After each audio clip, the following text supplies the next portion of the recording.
Necessary party हो गया है और प्रॉपर पार्टी हो गई है, दोनों हो गया।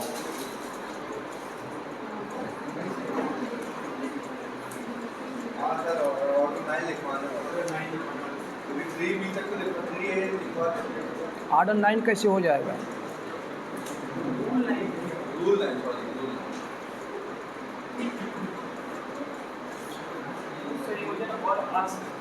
सर ऑर्डर 1 रूल 3 ए लिखवाएं। हाँ ये लिखवाएं बस ना, कहाँ सब ऑर्डर 9 लेक्चर वाला बता रहे हैं। मतलब 9 हम पढ़ा दिए हैं। हाँ पढ़ाएंगे।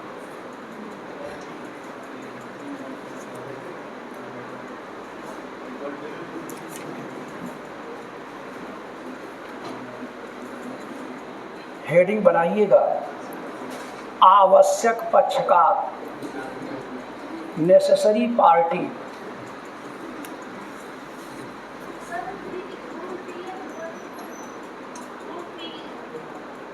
हाँ रूल 3A तक हो चुका है। हाँ उसमें 1 और 2 पॉइंट 2 पॉइंट लिखवाए होंगे। वहाँ न्यायालय प्रथम विचार का आदेश या अन्य कोई आदेश न्याय प्रोवाइड कर सकता है।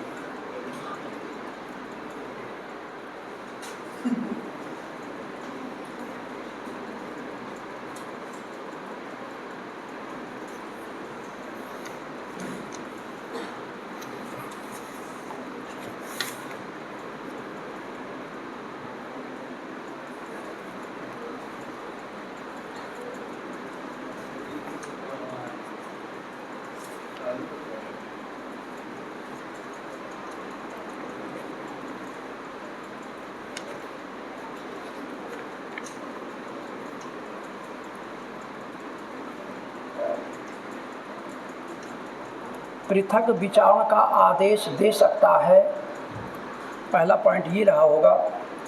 दूसरा पॉइंट, अन्य कोई उपयुक्त आदेश पारित कर सकता है, ये बोले हैं। दूसरा पॉइंट ये है, यस, अंग्रेजी में नहीं बोले हैं। दूसरा पॉइंट लिख लीजिएगा, अदर आर्डर, अच्छा पहला दूसरा, ए separate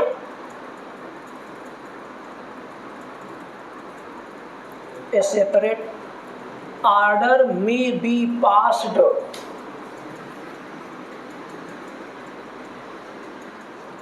for trial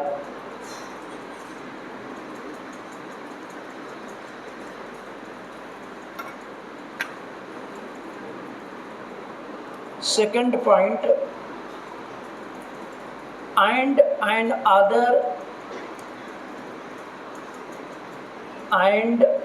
other order which is proper or appropriate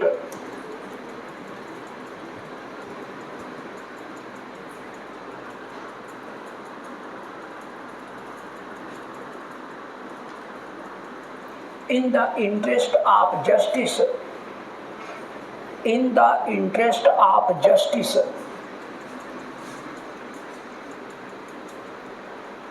may be passed।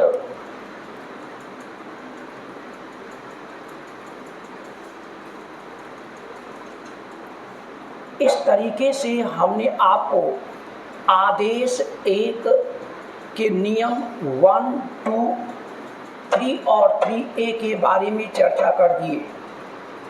अब इसके पश्चात इसमें 2 पॉइंट और हमने आपसे बताया, एक तो प्रॉपर पार्टी और दूसरा नेसेसरी पार्टी, जिसके अंतर्गत हमने आपसे उल्लेख किया कि नेसेसरी पार्टी आवश्यक पक्षकार वह पक्षकार होते हैं जिनकी अनुपस्थिति में किसी भी मामले का विचारण नहीं किया जा सकता, न्यायालय अंतिम विनिश्चय नहीं कर पाता है। अर्थात जिनकी उपस्थिति आवश्यक होती है वह पक्षकार या ऐसे जो पार्टी हैं उन्हीं को ही आवश्यक पक्षकार कहा जाएगा। इसके संबंध में कल हमने डिटेल में आपसे चर्चा कर दिए थे, जिसमें ये हमने आपको बता दिया कि जैसे यदि कोई ऐसा व्यक्ति है, ऐसा पर्सन है जो एच ए पार्टी के रूप में जुड़ा हुआ है, वहाँ पर सर्वप्रथम ये देखा जाता है कि अगर उनके बीच में संपत्ति का विभाजन किया जाना है तो वहाँ पर सभी जो व्यक्ति हैं जो एच ए पार्टनर के रूप में जुड़े हुए हैं वह सभी आवश्यक पक्षकार के रूप में माने जाएंगे। जैसे आप देखते हैं कि वह ए बी सी अगर हिंदू सहदायकी के अंतर्गत आते हैं तो वहाँ पर अगर पिता के मरने के बाद ए बी सी में अगर प्रॉपर्टी का डिवीजन किया जाना है तो वहाँ पर each and every party must be mentioned, वहाँ पर प्रत्येक व्यक्ति का उल्लेख किया जाना आवश्यक होगा। ये नेसेसरी पार्टी कही जाएगी। लेकिन अब बात आती है प्रॉपर पार्टी, तो प्रॉपर पार्टी के अंतर्गत वह सभी पक्षकार आते हैं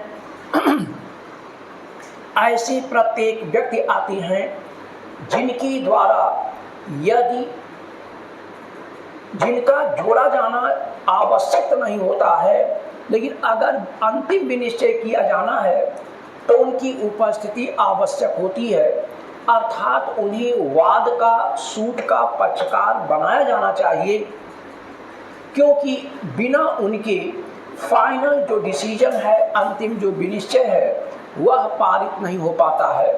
तो जहाँ पर अंतिम विनिश्चय पारित किया जाना है न्यायालय के द्वारा, इन सच कंडीशन, ऐसी दशा में यह आवश्यक होगा कि वह जो पक्षकार हैं जो आवश्यक नहीं हैं, जो एक तरीके से अलग है, जिनका अंतिम विनिश्चय में आवश्यक होता है, जरूरी होता है, तो उनको भी जोड़ दिया जाना चाहिए।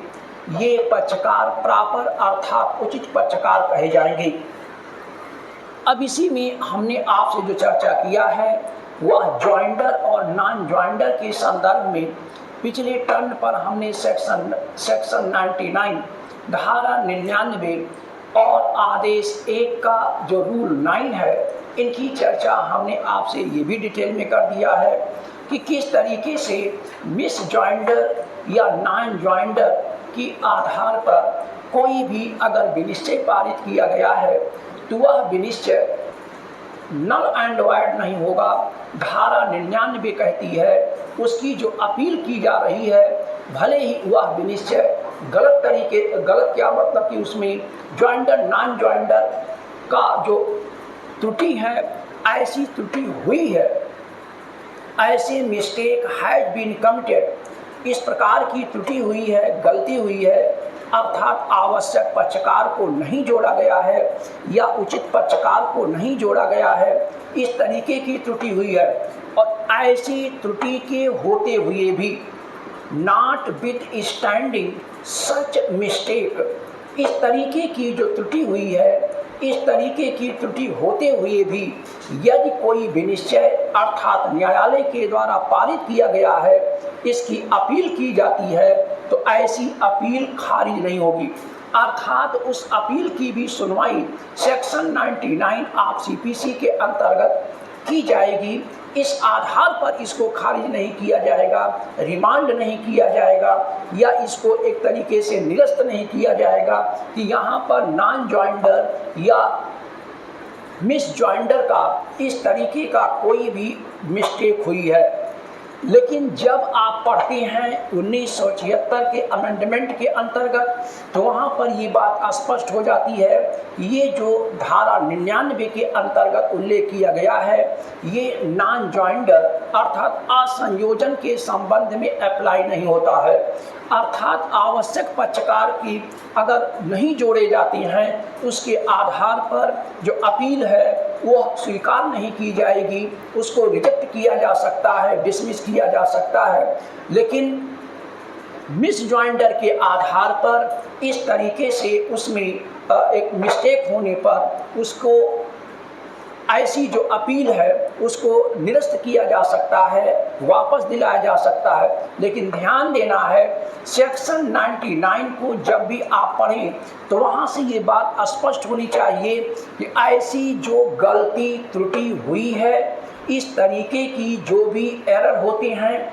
या जो भी मिस्टेक होती हैं, ऐसे मिस्टेक होने पर या ऐसी गलती त्रुटि होने के संदर्भ में वहाँ पर वह जो पक्षकार नहीं जोड़ा गया है, चाहे मिस जॉइंडर हो या नॉन जॉइंडर हो, यदि ऐसे मिस्टेक के अंतर्गत वास्तव में जो मामला है यानी जो वाद है उसकी मेरिट डिमेरिट पर अर्थात उसकी गुण अवगुण पर कोई प्रभाव नहीं पड़ता है, ना ही उसकी जुरिडिक्शन पर कोई प्रभाव पड़ता है, तो जहाँ पर ऐसे वाद के मेरिट डिमेरिट पर या उसके जो गुण अवगुण हैं, ऐसे गुण अवगुण और न्यायालय की जो अधिकारिता है यानी जो जुरिडिक्शन है, अगर इस पर कोई इम्पैक्ट नहीं पड़ रहा है तो भले ही मिस जॉइंडर की त्रुटि हुई हो, लेकिन फिर भी उस अपील को निरस्त नहीं किया जाएगा, ऐसी अपील की सुनवाई की जाएगी। तो धारा 99 मूलतः अपील के संबंध में ही प्रावधान करती है, जबकि आर्डर 1 रूल 9 यहाँ पर आप पढ़ेंगे कि ये वाद के संबंध में बताया गया है कि अगर कोई सूट है और उसमें मिस जॉइंडर नॉन जॉइंडर का यदि कोई भी मिस्टेक किया जाता है तो ऐसे मिस्टेक होने पर जो कोर्ट के द्वारा जो भी विनिश्चय किया जाएगा वह विनिश्चय एक्सेप्टेबल होगा, अर्थात उसको स्वीकार किया जाएगा। इस आधार पर उसको निरस्त नहीं किया जा सकता है, अस्वीकार नहीं किया जाएगा कि मिस जॉइंडर या नॉन जॉइंडर की गलती त्रुटि हुई है। लेकिन यहाँ पर यह ध्यान देना है कि ऐसी जो गलती त्रुटि है, इस गलती त्रुटि के आधार पर केवल इतना ये विशेष रूप से ध्यान देना होता है कि उसका जो पक्षकार हैं उस पर कोई विपरीत प्रभाव ना पड़े, कोई अलग से प्रभाव ना पड़े, जिसके कारण से ऐसे मिस जॉइंडर या नॉन जॉइंडर के आधार पर, ऐसी गलती त्रुटि के आधार पर उसकी सुनवाई एक तरीके से रोकी नहीं जाएगी, अर्थात उस पर जो भी विनिश्चय हुआ है उस विनिश्चय को स्वीकार किया जाएगा। लेकिन यहाँ पर भी 1976 के 1976 के अमेंडमेंट के आधार पर इस बात को स्थापित कर दिया गया है कि नॉन जॉइंडर को इसमें शामिल नहीं किया जाएगा। इसका मतलब ये हुआ कि नॉन जॉइंडर की अगर त्रुटि हो रही है, ऐसी गलती त्रुटि अगर होती है तो वहाँ पर उसकी सुनवाई निरस्त की जा सकती है, या जो भी डिसीजन पारित हुआ है उसको निरस्त किया जा सकता है, डिसमिस किया जा सकता है। इस तरीके से आदेश 1 रूल 9 के अंतर्गत बता दिया गया है, स्पष्ट कर दिया गया है। तो इसी के संदर्भ में आपको पहले लिख लेना है, फिर हम आगे बढ़ते हैं। हेडिंग बनाइएगा, ये प्रॉपर पार्टी नेसेसरी पार्टी लिखवाए कि नहीं लिखवाए? हेडिंग बनाइए, नेसेसरी पार्टी, आवश्यक पक्षकार।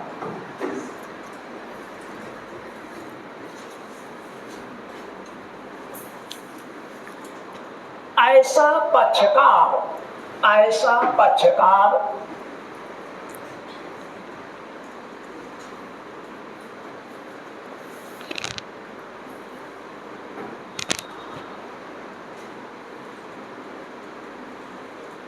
जिसकी उपस्थिति,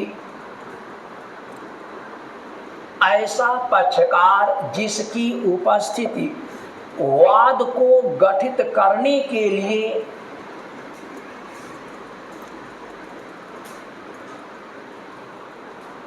आवश्यक हो,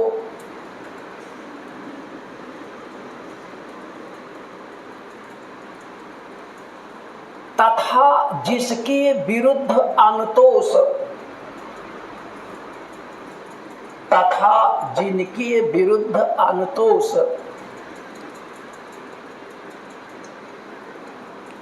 दावाकृत हो,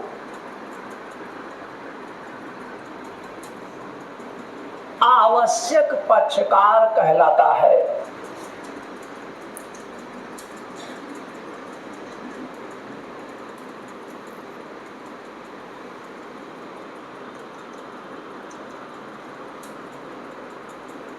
such party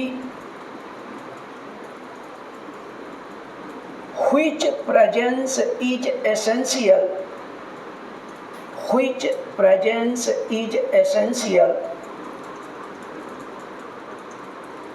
to constitute the suit,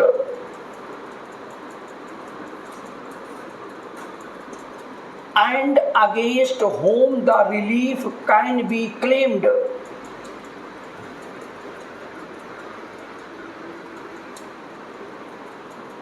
Is called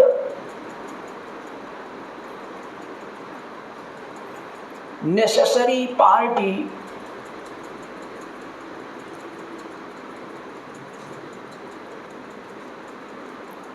आवश्यक पक्षकार की अनुपस्थिति में, आवश्यक पक्षकार की अनुपस्थिति में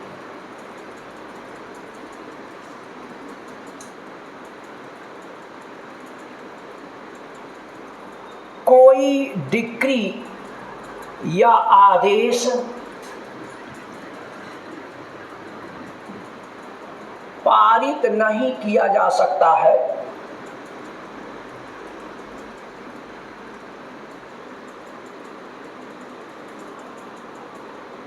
In the absence of the necessary party,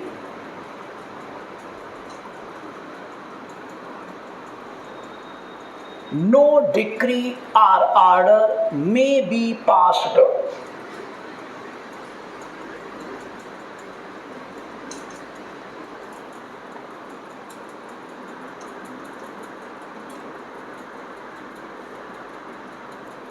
विभाजन के मामले में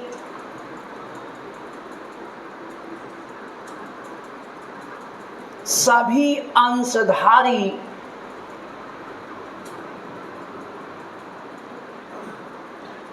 आवश्यक पक्षकार होंगे।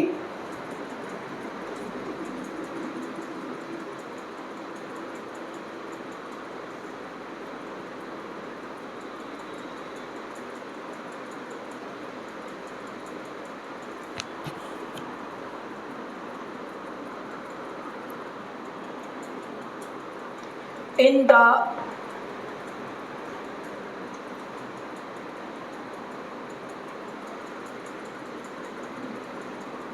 suit of the partition of property,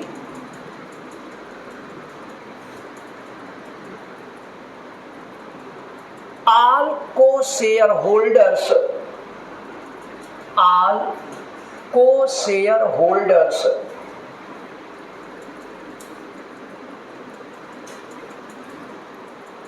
shall be essential parties to the suit.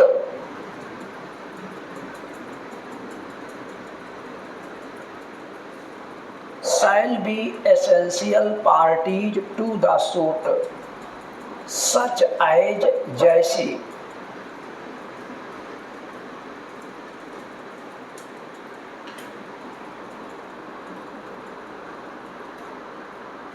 संपत्ति विभाजन के वाद में या मामले में सभी अंशधारी आवश्यक पक्षकार होंगे, जैसे ए, बी, सी और डी संयुक्त हिंदू परिवार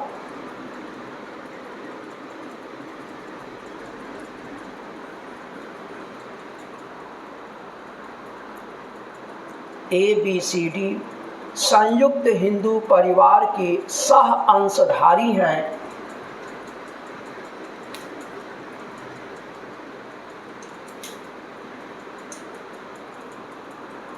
यहाँ यदि ए विभाजन का वाद संस्थित करता है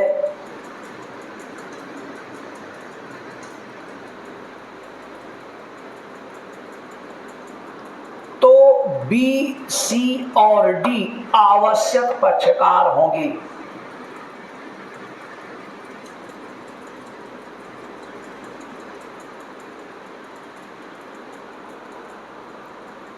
such as A, B, C, D are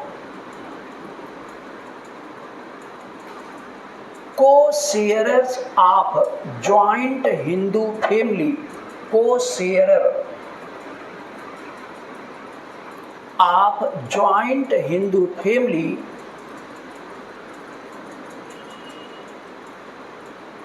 full stop. Here, if A files a suit of partition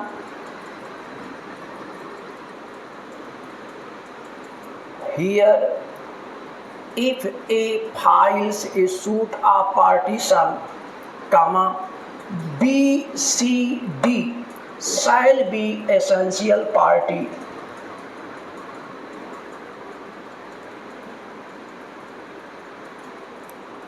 para change. इसी प्रकार जहां भागीदारी के विघटन के लिए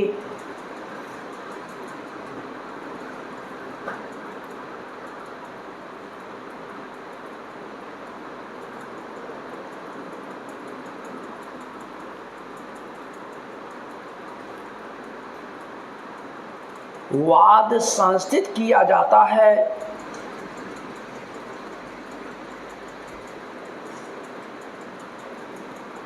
वहां सभी भागीदार आवश्यक पक्षकार होंगे।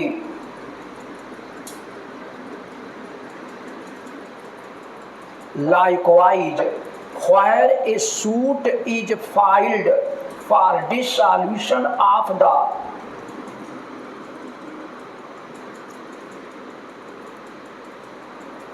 partnership, likewise, where a suit is filed for dissolution of the partnership, there all partners shall be essential parties to the suit.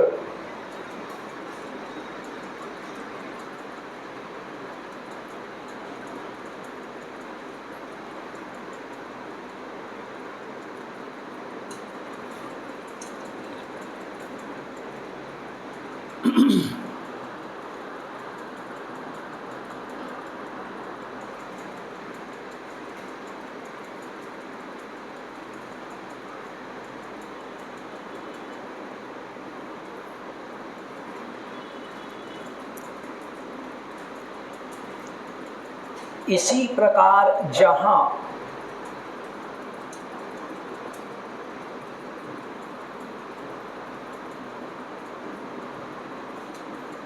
भागीदारी के विघटन के लिए वाद संस्थित किया जाता है, वहां सभी भागीदार वाद के आवश्यक पक्षकार होंगे। बोल दिए। अगली हेडिंग बनाइएगा, उचित पक्षकार, प्रॉपर पार्टी।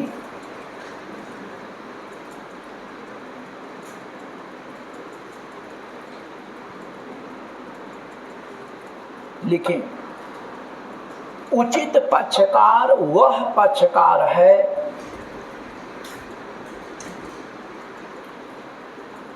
जिसकी अनुपस्थिति में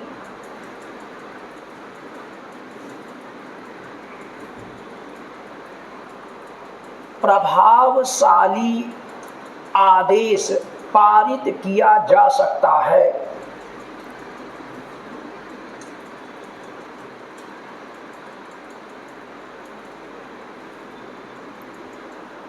किंतु ऐसे पक्षकार की उपस्थिति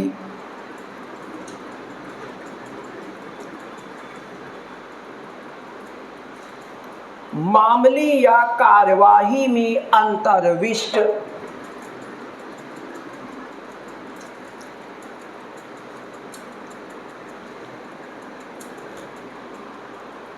प्रश्नों के पूर्ण एवं अंतिम विनिश्चय हेतु आवश्यक है।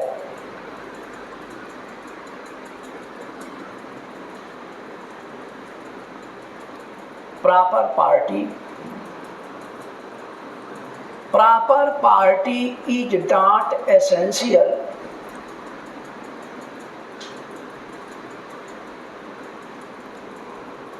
in deciding the case,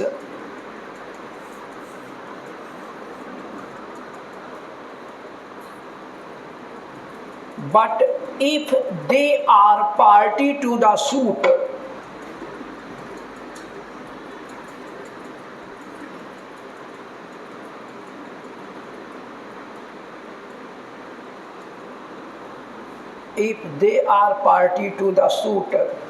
final and effective decision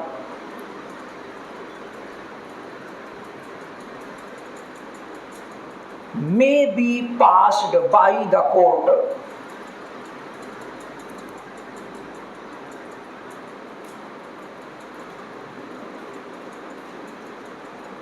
उदाहरण,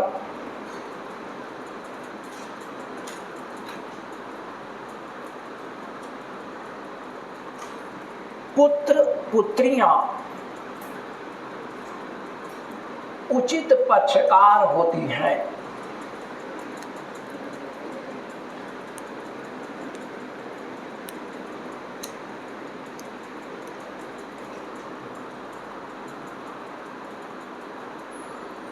जब एक वाद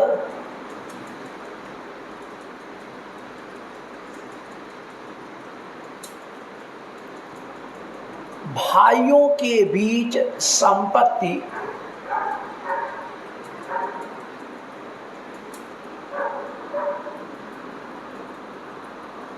विभाजित करने के लिए वाद संस्थित किया जाता है,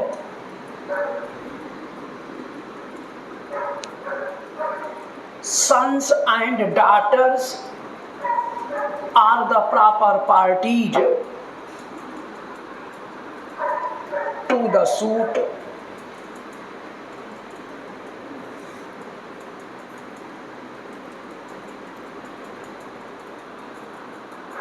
When a suit is filed for partition of the property,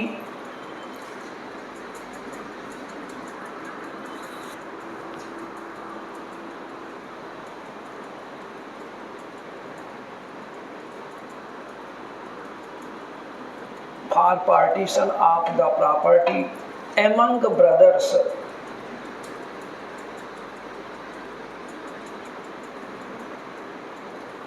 अगली हेडिंग बनाइएगा असंयोजन, नॉन जॉइंडर।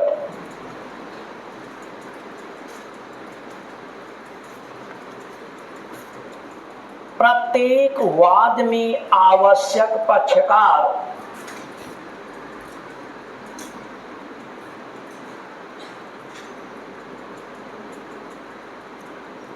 तथा उचित पक्षकार को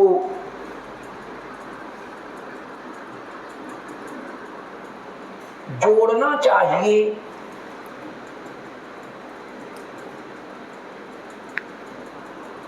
यदि ऐसा नहीं किया जाता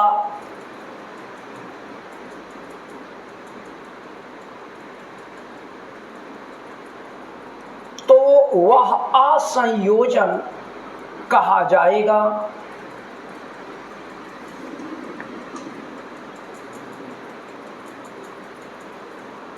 नॉन जॉइंडर हेडिंग बनाएंगे, non joinder, necessary and proper party should be joined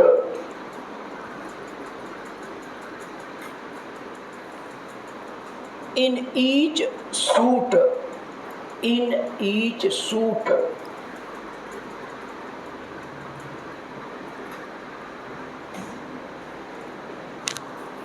यदि ऐसा नहीं किया जाता है तो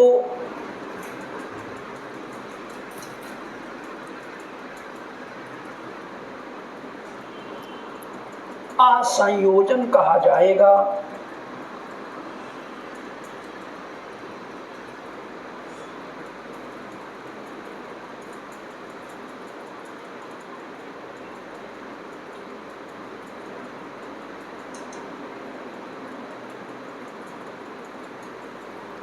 if it is not done so,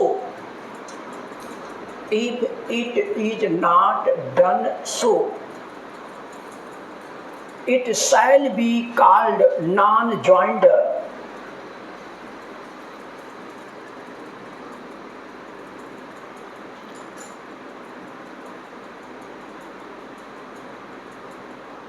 पारा चेंज। आवश्यक पक्षकार का असंयोजन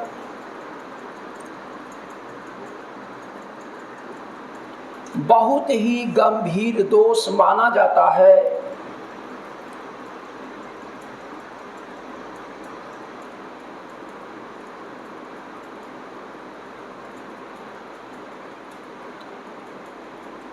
आवश्यक पक्षकार के अभाव के कारण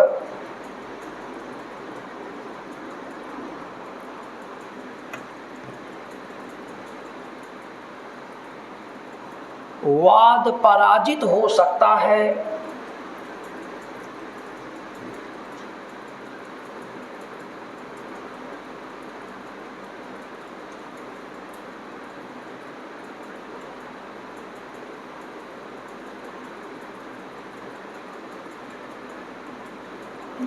उस दोष के आधार पर वाद में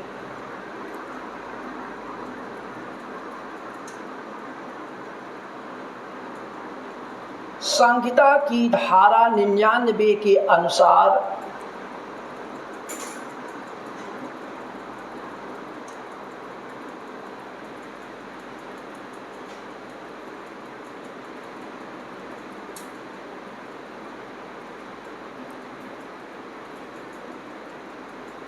आवश्यक पक्षकार के अभाव के कारण वाद पराजित हो सकता है।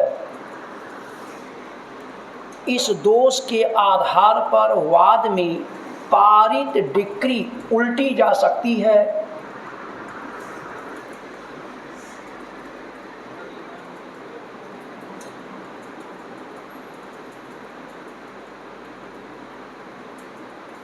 मिलान कर लेंगे। आवश्यक पक्षकार का असंयोजन बहुत गंभीर दोष माना जाता है। आवश्यक पक्षकार के प्रभाव के कारण वाद पराजित हो सकता है। इस दोष के आधार पर वाद में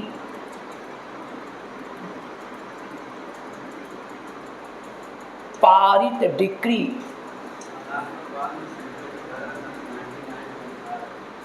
हाँ ठीक है, उसको लिख दिए पहले, क्या उसको पहले लिख दिए हैं? हाँ तब बोल दीजिए। तो धारा 99 के अनुसार, अब लाइन जरा बोलिए हिंदी वाली।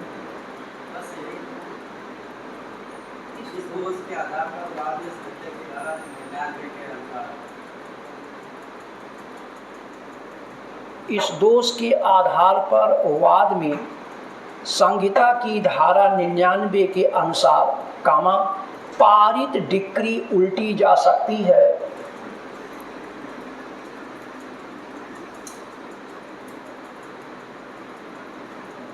सारतः परिवर्तित की जा सकती है।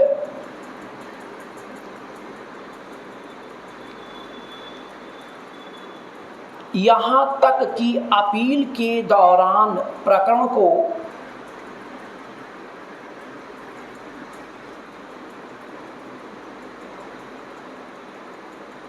निम्न न्यायालय को प्रतिप्रेषित किया जा सकता है।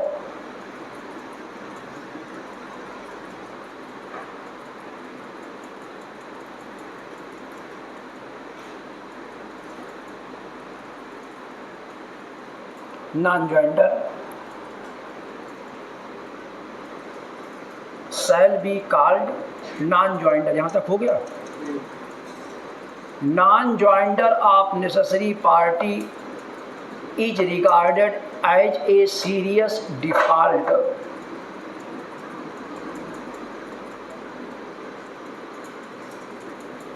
A suit non-joinder of necessary party is regarded as a serious default. Full stop. A suit may be defeated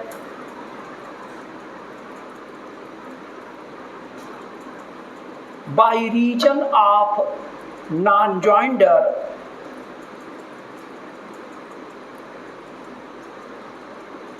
of necessary party.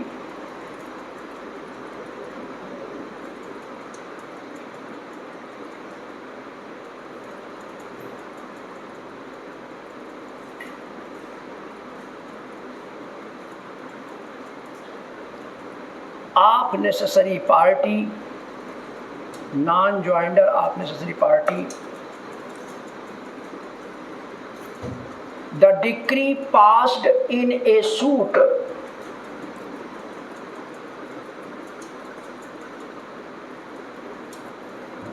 due to this default may be reversed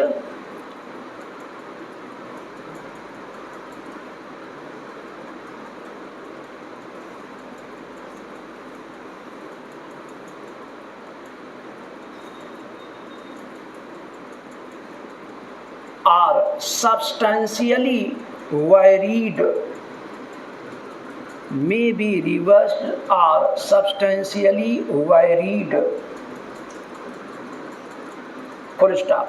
Even where the case shall be remanded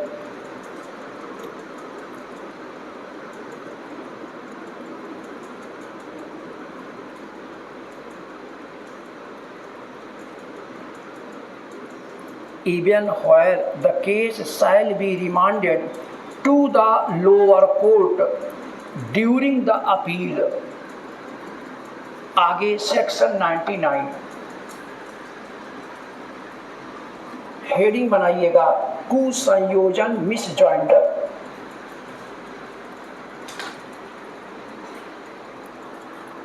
जहां एक से अधिक व्यक्तियों को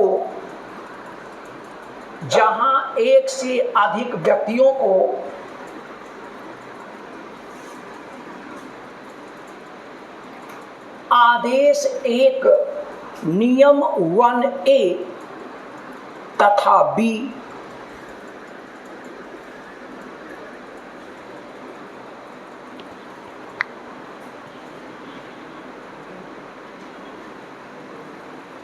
तथा आदेश 1 के नियम 3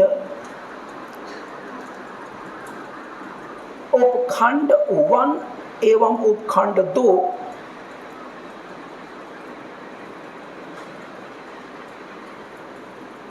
का उल्लंघन करके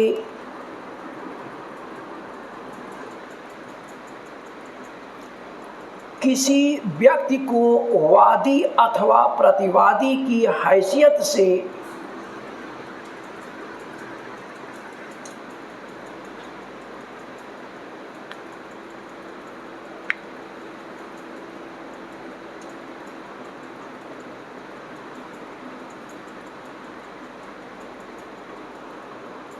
नियम 3 उपखंड 1 एवं उपखंड 2 का उल्लंघन करके किसी व्यक्ति को वादी अथवा प्रतिवादी की हैसियत से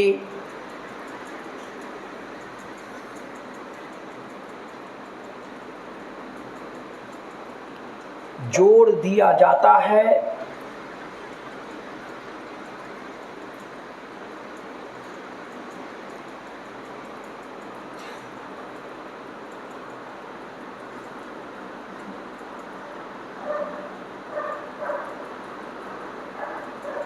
वहाँ यह दोष पक्षकारों का कुसंयोजन कहलाता है।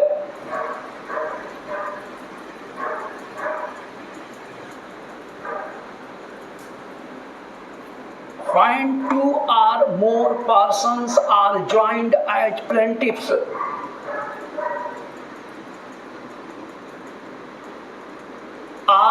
as defendant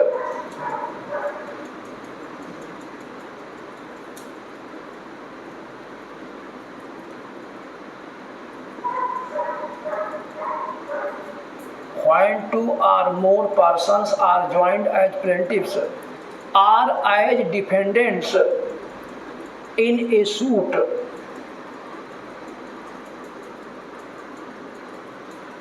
in the violation of Order 1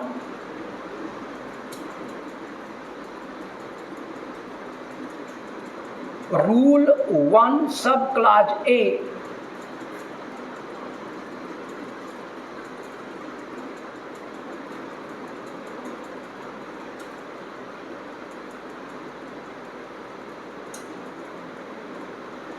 Order 1 Rule 1A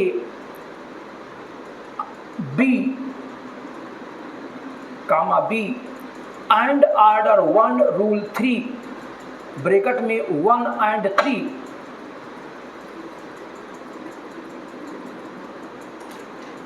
respectively bracket close respectively is called misjoinder of the parties.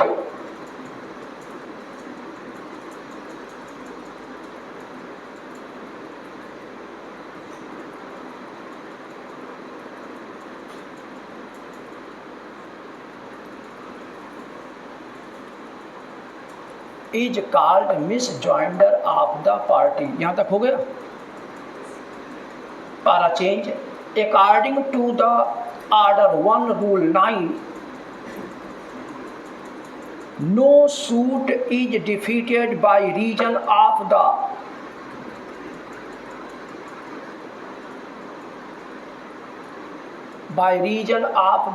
non-joinder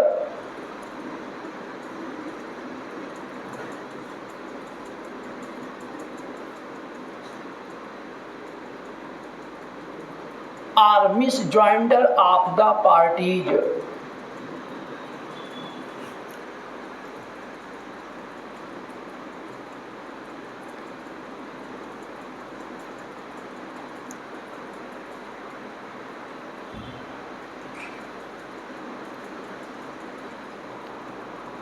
यहाँ पर हमने लिखवा दिया है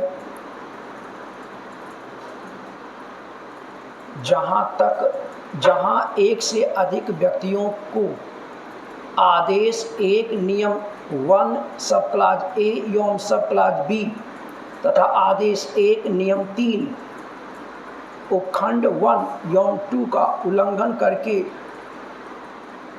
ये बोले ना, उल्लंघन करके किसी व्यक्ति को वादी तथा प्रतिवादी की हैसियत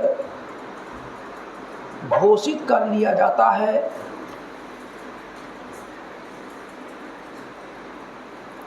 वहीं यह दोष पक्षकारों का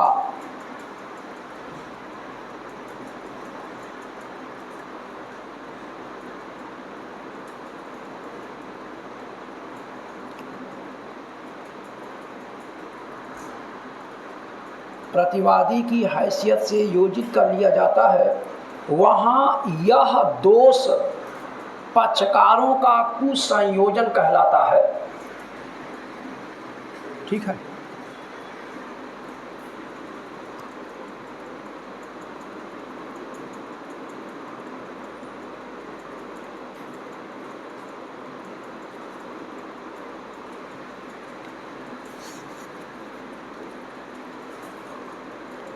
पारा change.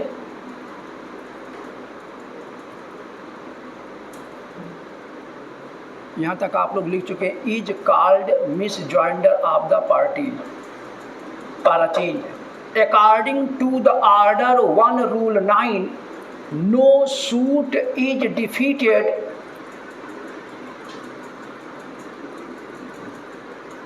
Bye reason of the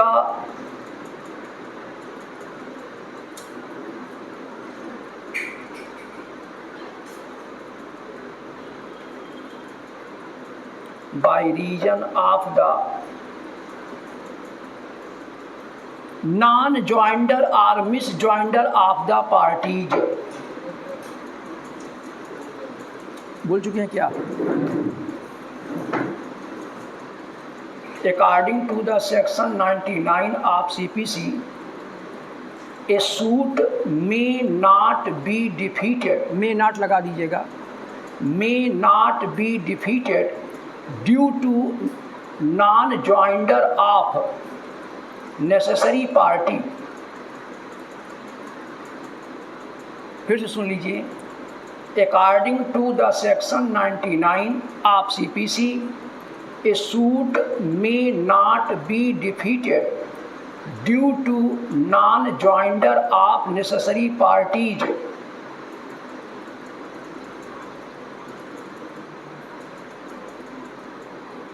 According to the section 99, in an appeal, no decree shall be reversed.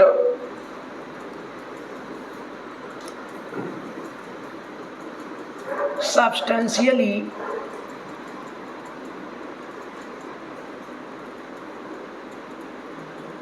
shall be reversed or substantially varied, nor any case shall be remanded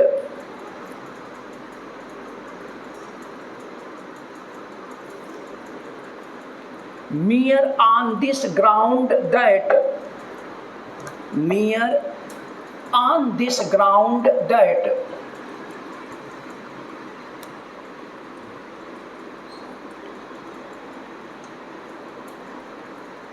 dash पहला पॉइंट रोमन में misjoinder of parties is in a suit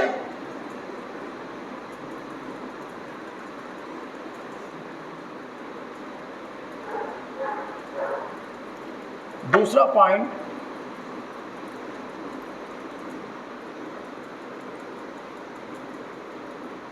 there in a mistake or error,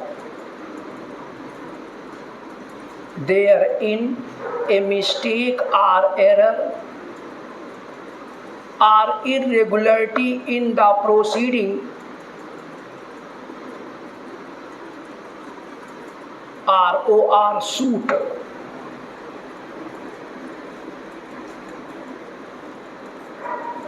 for a change, provided that such mistake, error, irregularity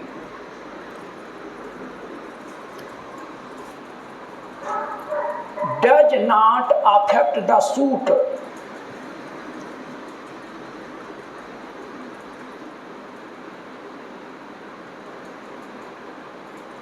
and it also does not affect the jurisdiction of the court.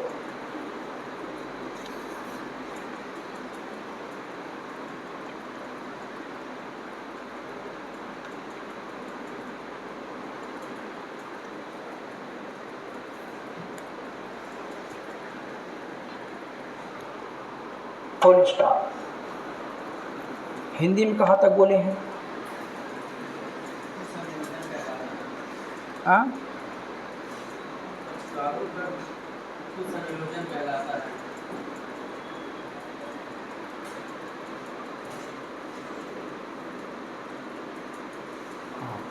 प्राचीन संहिता की धारा 99 प्रावधान करती है कि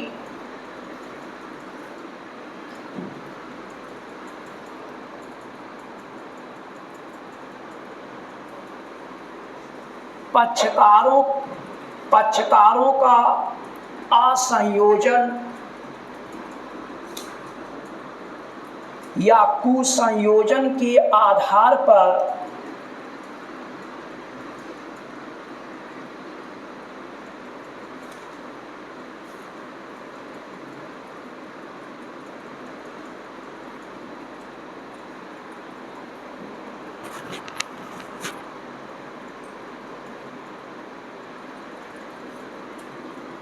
धारा 99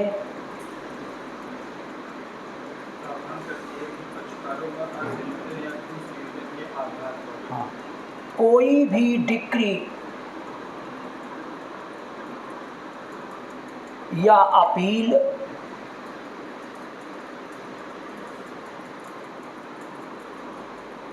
उल्टी नहीं जाएगी या तात्विक रूप से परिवर्तित नहीं की जाएगी,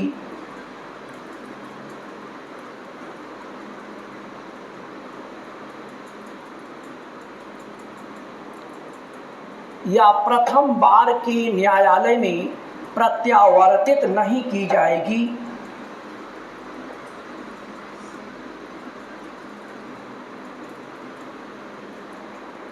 इस आधार पर कि डैश पहला पॉइंट,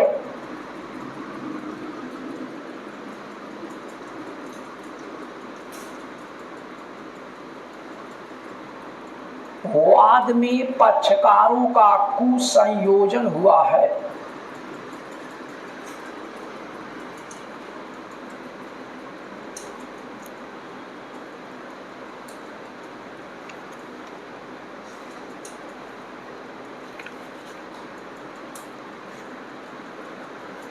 दूसरा पॉइंट,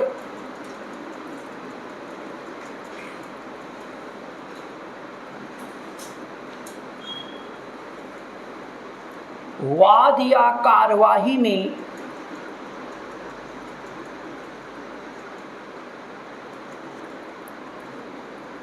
इसके आधार पर कोई गलती त्रुटि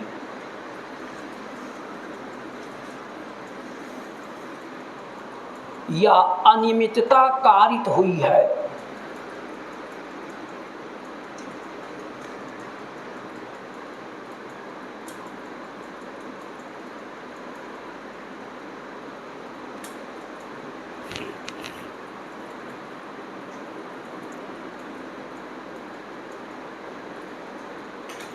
para change।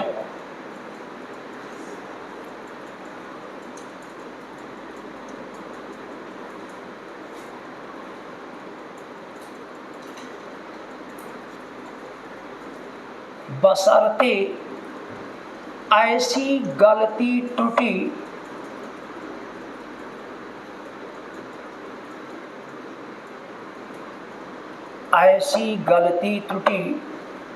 वाद के गुण अवगुण को प्रभावित न करती हो और न ही न्यायालय की क्षेत्राधिकार को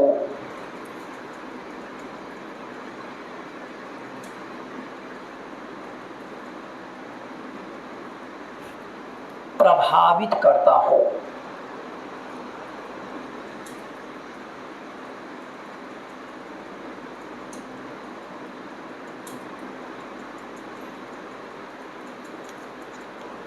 इस तरीके से हम लोगों ने संयोजन कुसंयोजन इसको स्पष्ट कर दिए हैं। अब जो हम लोग आगे आए, हो गया। अब हम लोग देखेंगे आदेश 1 नियम 10।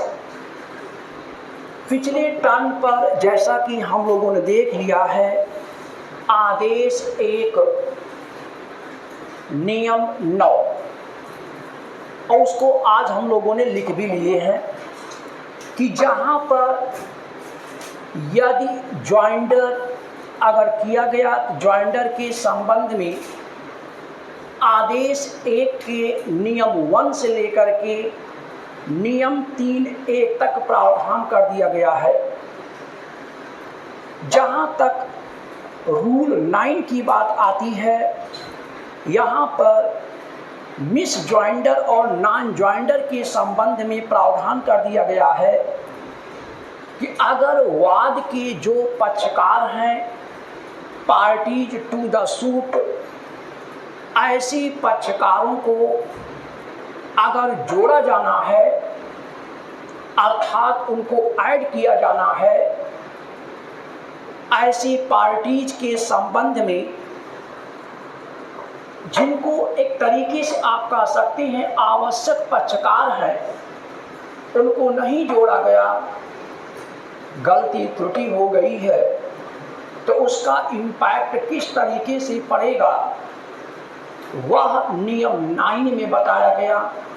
तो नियम 9 में, रूल 9 में वाद के संदर्भ में सूट के संबंध में प्रावधान किया गया है, जबकि सेक्शन 99 में अपील के संबंध में प्रावधान किया गया है कि ऐसी गलती त्रुटि अगर कर दी गई है, if such mistakes or errors are committed, अगर ऐसी गलती त्रुटि हो गई है तो वहाँ पर उसका इम्पैक्ट क्या होगा, उसका प्रभाव क्या होगा। जब अपील होगा या अपील के मामले में section 99 of CPC shall be applicable whereas in suit, वाद के संबंध में आदेश 1 रूल 9 शैल बी एप्लीकेबल। इस तरीके की जो बात आती है वह यहाँ से स्पष्ट हो गई। लेकिन अब हम लोग आगे बढ़ते हैं रूल 10 के संदर्भ में। रूल 10 क्या कहती है कि जहाँ पर ऐसे जो पक्षकार हैं, अगर गलत नाम के आधार पर कोई भी वाद संस्थित कर दिया जाता है, कोई ऐसा पक्षकार जो गलत है और उसने अगर कोई भी वाद संस्थित कर दिया जबकि वह इंटाइटल्ड नहीं है, या अगर इस तरीके की कोई परिस्थिति उत्पन्न हो जाती है जहां पर मामले का विचार किया जाना है, तो अब वहां पर उस पक्षकार को चेंज करना है। तो ऐसे चेंज करने के संदर्भ में यहाँ पर आदेश 1 नियम 10 प्रतिस्थापन की बात करता है, या किसी पक्षकार को जो नाम है उसको हटा दिया जाएगा या किसी पक्षकार को जोड़ दिया जाएगा। इसे आप एक इक्वेशन के माध्यम से देख सकते हैं कि जहां पर कोई एक व्यक्ति है, if A files A suit, अगर कोई भी वाद संस्थित करता है तो जो भी सूट संस्थित किया गया है, जो भी वाद संस्थित किया जा रहा है, supposing that A is such a person, A एक ऐसा व्यक्ति है who is neither necessary party non proper party to the suit, वाद का ना तो ये प्रॉपर पार्टी है और ना ही ये नेसेसरी पार्टी है। हम पिछले टर्न पर इसके संदर्भ में चर्चा कर चुके हैं।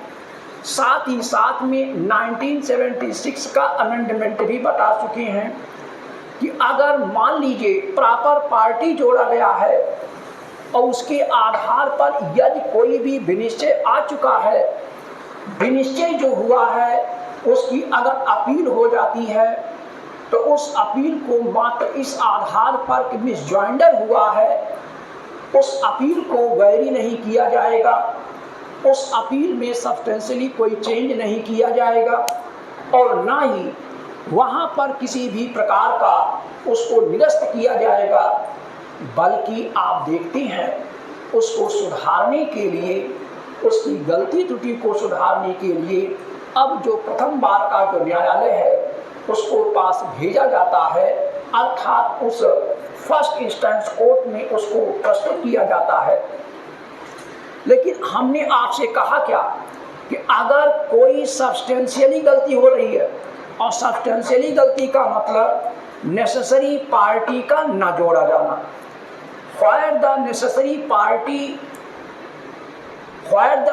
parties are not joined as a party to the suit, जहां नेसेसरी पार्टी को वाद के पक्षकार के रूप में नहीं जोड़ा गया है, कोई अन्य व्यक्ति आ गया है, अब उसके आने पर क्या होगा, ऐसी दशा में आगे विचार नहीं हो सकता।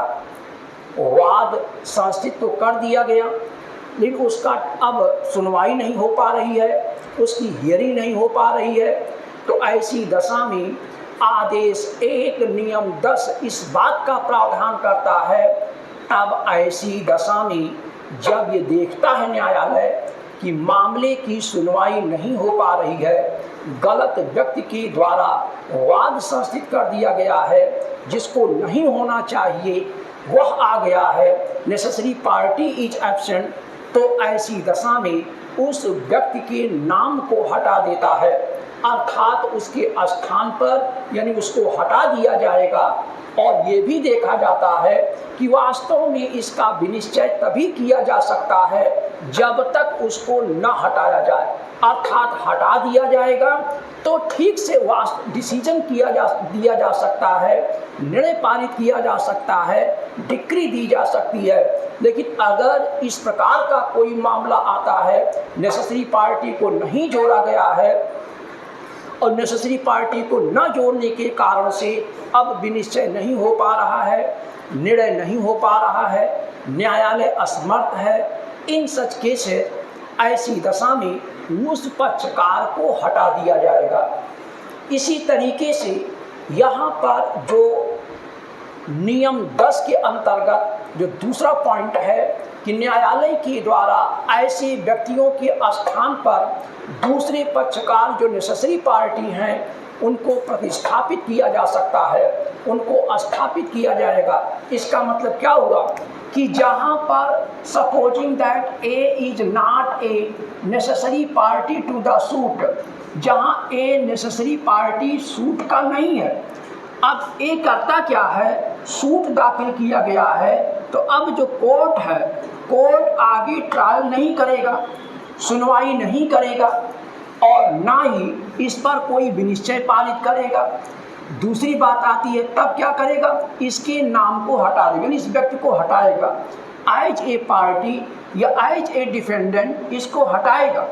और हटाने के बाद क्या करता है, नियम 10 का उपनियम 2 क्या कहता है, ऐसी दशा में ए के स्थान पर अब जो वाद के नेसेसरी पार्टी हैं ऐसे किसी नेसेसरी पार्टी को अब इसके साथ इसमें जोड़ दिया जाएगा या इसके स्थान पर प्रतिस्थापित किया जाएगा और आगे के जो मामले हैं उसकी सुनवाई की जाती है। तो कहने का मतलब ये हुआ कि यहाँ पर उसको अलग से स्थापित किया जाता है, जोड़ा जाता है। तो अब इसके संदर्भ में केवल इतना आपको ध्यान रखना है कि अगर नेसेसरी पार्टी को हटाया गया है या नेसेसरी पार्टी को नहीं जोड़ा गया है, तो अब जो गलत व्यक्ति को जोड़ा गया है तो पहले क्लास के अंतर्गत उनको हटाया जाएगा और साथ साथ में उसके स्थान पर दूसरे क्लास के अंतर्गत किसी ऐसे पक्ष का जो उस वाद के नेसेसरी पार्टी हैं उन्हें स्थापित किया जाएगा एज ए पार्टी के रूप में। इस तरीके की बात नियम 10 के अंतर्गत बता दिया गया है। अब इसमें एक बात और आती है,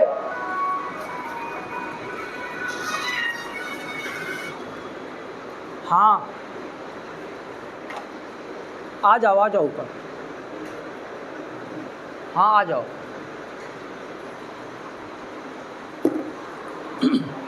इस तरीके से आप देखते हैं कि कोई भी जो मामला है वह संस्थित किया जाता है और उसमें पक्षकार अगर गलत हैं, गलत तरीके से एंट्री हुई है तो उसको हटाया जाएगा और हटाने के बाद जो necessary party to the suit हैं उनको प्रतिस्थापित किया जाता है। इस तरीके से नियम 10 के अंतर्गत यहाँ पर प्रावधान किया गया है।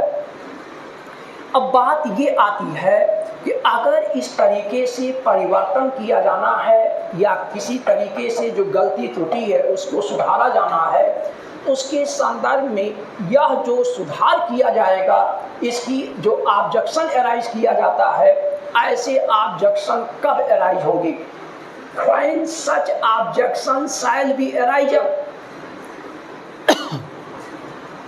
इस तरीके की जो ऑब्जेक्शन है वह कब एराइज होगा, ऑब्जेक्शन के संबंध में नियम 13 रूल 13 प्रोपाउंड करती है।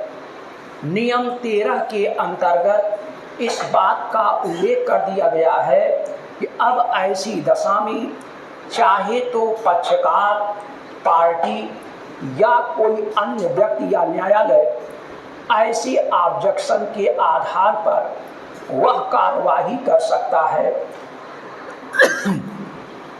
अब बात ये आती है, यहाँ पर जो ऑब्जेक्शन उठाया गया है, अब इस ऑब्जेक्शन के आधार पर वह जो गलती है, त्रुटि है, उस त्रुटि को सुधारा जाएगा, ऐसी गलती को ठीक किया जाता है।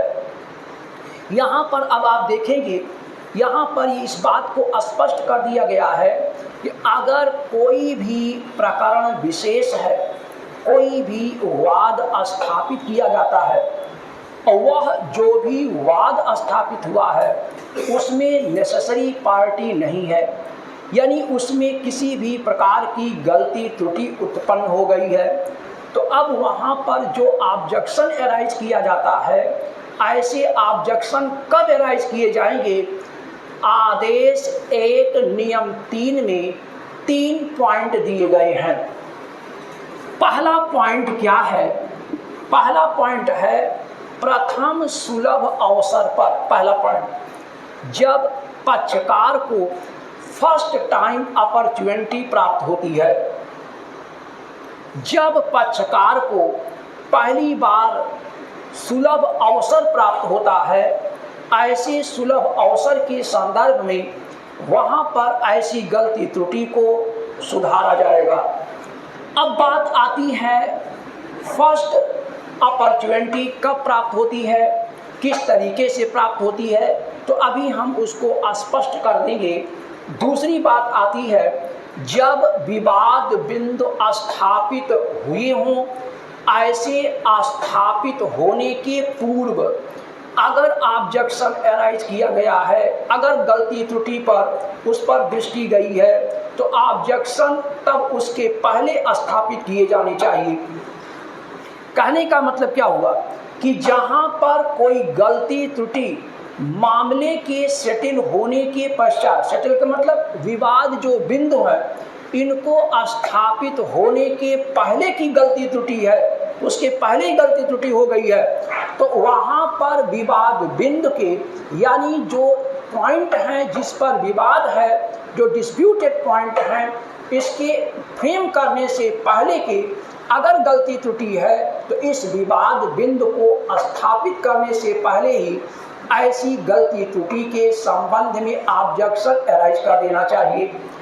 तीसरी बात क्या आती है कि अगर ये गलती त्रुटि विवाद बिंदु के स्थापित होने के बाद अगर होती है, तो वहाँ पर ऐसे विवाद बिंदु अर्थात जो डिस्प्यूटेड पॉइंट हैं, ऐसे डिस्प्यूटेड पॉइंट के स्थापित करने के पश्चात ऐसे ऑब्जेक्शन एराइज करना चाहिए। इसका मतलब क्या हुआ कि यहाँ पर जो भी ऑब्जेक्शन है, वह ऑब्जेक्शन 3 अवसर पर उठाया जाएगा। 3 अवसर पर ऐसे ऑब्जेक्शन को उठाया जाता है। तो हमारा अब जो स्पष्ट करना है कि प्रथम सुलभ अवसर क्या है, प्रथम सुलभ अवसर किसे कहा जाता है। तो यहाँ पर आप देखेंगे कि जब एक व्यक्ति है और इसके द्वारा अगर कोई भी सूट फाइल किया जाता है, if any suit is filed by A in the court, न्यायालय में अगर कोई भी सूट स्थापित कर दिया जाता है, तो सूट के स्थापित होने के पश्चात अब यहाँ पर जो पक्षकार है, इस पक्षकार के द्वारा जो सूट स्थापित हुआ है, न्यायालय अपोजिट पार्टी को अब समन करती है, सूचना देती है, अपोजिट पार्टी आती है और यहाँ पर चूंकि जो वाद है इसमें विद रीजन विद साक्ष्य उसके द्वारा बात कही जाती है। तो अब ऐसी दशा में यहाँ पर जो दूसरा पक्षकार है, यानी जिसको समन प्रेषित किया गया है, वह अब उपस्थित होगा और उसे WS यानी रिटन स्टेटमेंट देने के लिए कहेगा। ध्यान दें, अब यह जो WS अर्थात रिटन स्टेटमेंट देने के लिए कहेगा, कौन कहेगा? कोर्ट कहेगा। तो जब कोर्ट इनको कहेगा तो यहाँ पर जब उपस्थित होते हैं, इसकी कॉपी इनको दी जाती है, यानी एक तरीके से अपोजिट पार्टी को, डिफेंडेंट को, तो अब डिफेंडेंट के लिए ये पहला अवसर है कि ऐसे रिटर्न स्टेटमेंट देते समय वह इस बात का भी उल्लेख करे कि ऐसी गलती त्रुटि हुई है, इस प्रकार से वादी ने यहाँ पर गलती किया है, इस प्रकार से त्रुटि किया है। तो इसका मतलब क्या हुआ कि जब इस तरीके से कोई भी गलती त्रुटि की जा रही है तो प्रथम सुलभ अवसर कब अराइज हुआ, जब रिटर्न स्टेटमेंट देने के लिए अपोजिट पार्टी को कहा गया। तो अब अपोजिट पार्टी जब समन प्राप्त करता है, कोर्ट में अपीयर होता है, उसी समय अब जो वाद संसित किया गया है उसके संदर्भ में उसको सूचित किया जाता है, बताया जाता है, उसकी कॉपी दी जाती है, उसके वकील या उसकी ओर से पढ़ा जाता है, समझा जाता है, और तब वहाँ पर ऐसे ऑब्जेक्शन को अराइज कर सकता है। अब यहाँ पर दूसरी बात क्या आती है, अगर मान लीजिएगा जब ये सूट स्थापित होता है तो सूट स्थापित होने के पश्चात अब जब विवाद बिंदु तैयार किए जाते हैं कि इन विषयों पर विवाद है, कोर्ट उनसे पूछता है कि आपको किन किन बातों पर विवाद बिंदु यानी किस पर आप बहस चाहते हैं। तो अब इनके द्वारा जब ये कहा गया कि नहीं मैं इस पॉइंट पर विवाद चाहता हूँ, इस पर मैं बहस चाहता हूँ, तो अब इस विवाद बिंदु के स्थापित होने के पहले अगर ये गलती त्रुटि है तो इनके द्वारा इसके पहले गलती त्रुटि के लिए ऑब्जेक्शन कर देना चाहिए। यदि यही विवाद बिंदु जो अराइज किया जा रहा है कोर्ट के समक्ष, अगर इसके बाद अगर विवाद बिंदु के स्थापित होने के बाद अगर गलती त्रुटि स्थापित हो रही है, यानी गलती त्रुटि विवाद बिंदु के स्थापित होने के बाद हो रही है, तो अब वहां पर इसके पास यानी दूसरे पक्षकार के पास ये अवसर रहता है कि वह ऐसे विवाद बिंदु के स्थापित होने के बाद अब वह ऑब्जेक्शन को अराइज कर सकता है, इस तरीके के ऑब्जेक्शन को उठा सकता है। तो इस तरीके से आप ये कह सकते हैं जो नियम 13 है वह ऑब्जेक्शन कब उठाया जाएगा, पक्षकार कब उठा सकता है, इसके बारे में एक पीरियड ऑफ टाइम किन किन समय पर उठाना चाहिए इस बात का उल्लेख करता है। वास्तव में एक महत्वपूर्ण बात यह है, यदि कोई ऑब्जेक्शन सूट के समय नहीं उठाया गया है, यदि कोई ऑब्जेक्शन जब सूट फाइल किया जाता है उस समय अगर नहीं उठाया गया, विरोधी पक्षकार के द्वारा जब समन दिया गया है, तो उसको फिर अपील में नहीं उठाया जाएगा। यानी अपील में केवल उन्हीं को उठाया जाता है जिनके संबंध में already when the suit is filed in the court, जो कोर्ट में सूट फाइल किया गया है उसके संदर्भ में यदि विपक्षी के द्वारा ऑब्जेक्शन पहले अराइज हो चुका है, तब ऐसी दशा में उसको उठाया जाएगा। अदरवाइज जो वाद की मामले होंगे उस पर कोई भी अगर गलती त्रुटि होती है तो ऐसी गलती त्रुटि के संदर्भ में किसी भी प्रकार का कोई भी ऑब्जेक्शन अराइज नहीं किया जाएगा। ऑब्जेक्शन सदैव तभी अराइज होता है, ऑब्जेक्शन तभी अराइज होगा या उत्पन्न किया जाता है कि जब ऐसी जो गलती त्रुटि हो रही है, यानी इस तरीके की गलती त्रुटि हो रही है, तो उस समय पक्षकार के द्वारा उठा दिया गया और उठाने के पश्चात अब ठीक है सुनवाई नहीं हुई है तो अब उसको अपील में उठा सकते हैं। लेकिन अगर जो सूट फाइल किया गया है उसमें गलती त्रुटि है लेकिन विपरीत जो अपोजिट पार्टी कुछ नहीं बोलता है, तो अब उसको गलती त्रुटि अगर अपील में उठाना चाहता है तो नहीं उठा सकता है। ये कहा जाएगा आपने पहले नहीं उठाया, तो जब पहले नहीं उठाया है तो ऐसे ऑब्जेक्शन त्रुटि को अपील में नहीं उठाने दिया जाएगा। ये बात यहाँ पर कही गई है, लेकिन उठाई जा सकती है कब, जब नियम 13 के अंतर्गत जो पॉइंट दिए गए हैं इनमें अगर बात आती है तब वहाँ पर ऐसी अपील में भी ऐसे ऑब्जेक्शन अराइज किया जा सकता है। कब किया जाएगा, जब प्रथम सुलभ अवसर प्राप्त हो। प्रथम सुलभ अवसर से तात्पर्य ये हुआ कि जहाँ पर पक्षकार को यानी अपोजिट पार्टी को अगर उपस्थित होने का अवसर नहीं मिला है या अगर जो सेटल पॉइंट है विवाद बिंदु है उस समय अराइज होती हैं, ऑब्जेक्शन उस समय अराइज होता है जो विवाद बिंदु है उसके पहले अराइज हुआ, तब ऐसी दशा में उसके पहले ऑब्जेक्शन अराइज किया जाएगा। और अगर विवाद बिंदु के पश्चात कोई ऑब्जेक्शन अराइज होता है तो अब वहाँ पर उसके बाद ऐसे ऑब्जेक्शन को उठाया जाएगा या उसके संदर्भ में बात की जाएगी, यानी कोई मामले को संस्थित किया जाएगा। कहने का मतलब जो क्लेम है या किसी प्रकार की जो बात आती है वो तभी होगी जब इस तरीके का कोई भी गलती त्रुटि होती है, तो वह गलती त्रुटि कब हुई है उसके आधार पर ये डिटरमाइन किया जाता है कि ऐसे ऑब्जेक्शन कब उठाए जाएं, कब इसके संबंध में बताया जाए। आगे चर्चा कल होगी, आज बस इतना ही। That's all.